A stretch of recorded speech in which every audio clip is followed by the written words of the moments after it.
Hey everybody, Jay Ball, Blue Jays Outdoors, back at it again today. A little bit different view of this video starting off. I thought it would probably be a good idea to introduce to you my sugar bush.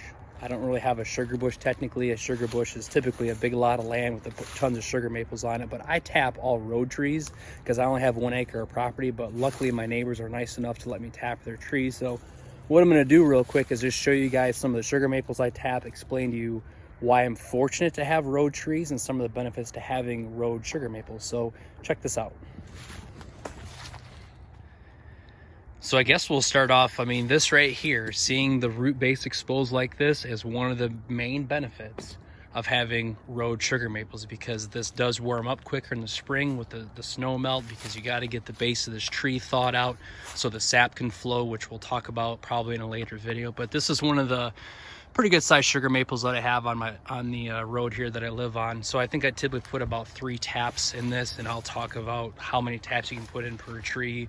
So I've got this one right here, I've got this sugar maple right here, and then I've got that one there.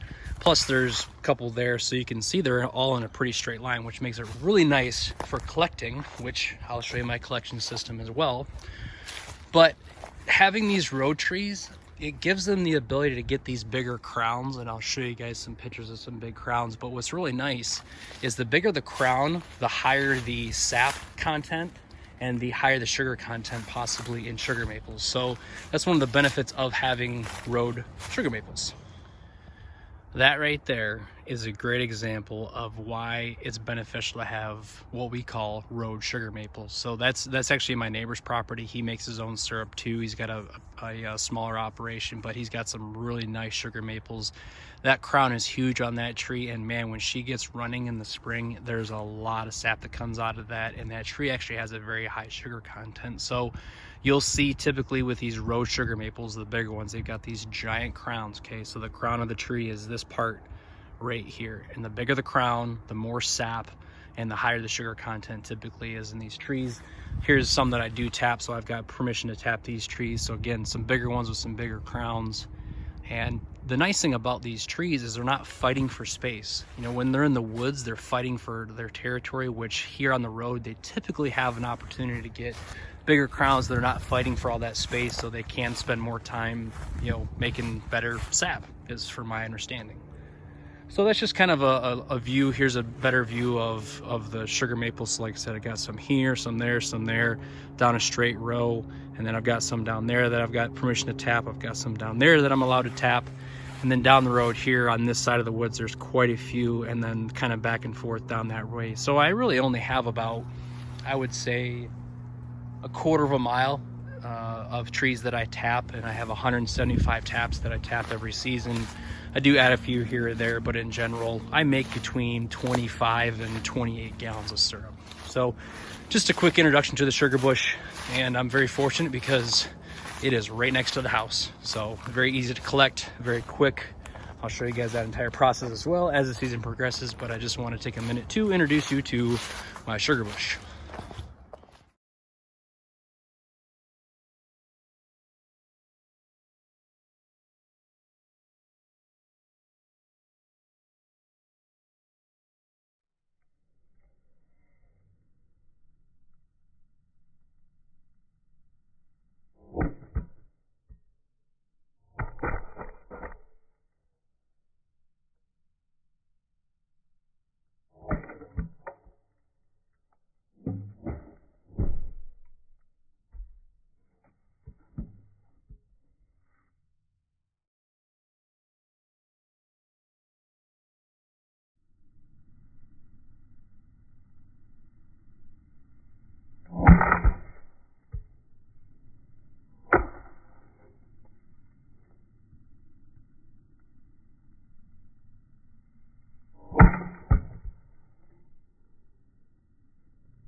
So as you can tell, this is all the wood that I have left. So I've got 6 or 7 containers, actually 8 containers, 7 or 8 containers full of this split wood. And now what I'm gonna do is take probably these maybe 10 wheelbarrow loads and stack them in the back. So I'll do a time lapse of that. Probably gonna run out of daylight. It's about 5:20, so I'll just video as long as I can, and then we'll see where we're at when it gets dark, so hang on.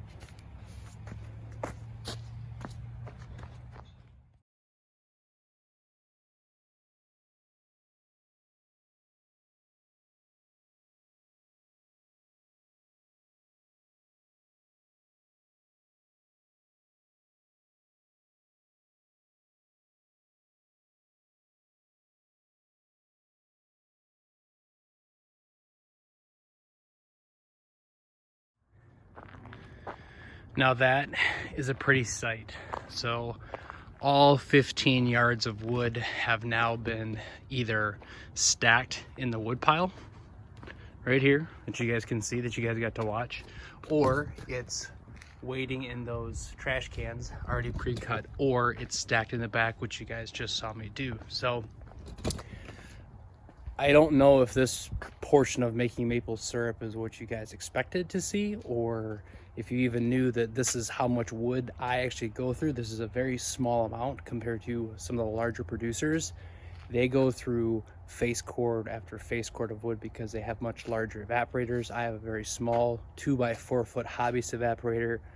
So hopefully this is enough wood this year. Last year I ran out, so I've got all this wood here plus what's stockpiled back there. I should be good, honestly. I think I have enough wood this year. So really appreciate you guys watching this wood stacking slash splitting slash cleanup process. I know it probably seems not that exciting, but hey, it's all part of the process, and I want to show you guys as much as I possibly can when it comes to making Blue Jays maple syrup. So again, from the bottom of my heart, cannot thank you guys enough. Remember, my name is Jay Ball with Blue Jays Outdoors. Hit the subscribe button, hit the notification bell so you know anytime I post a new video. And remember, the easiest way to change your attitude is by showing gratitude. Thanks, and we will catch you next time.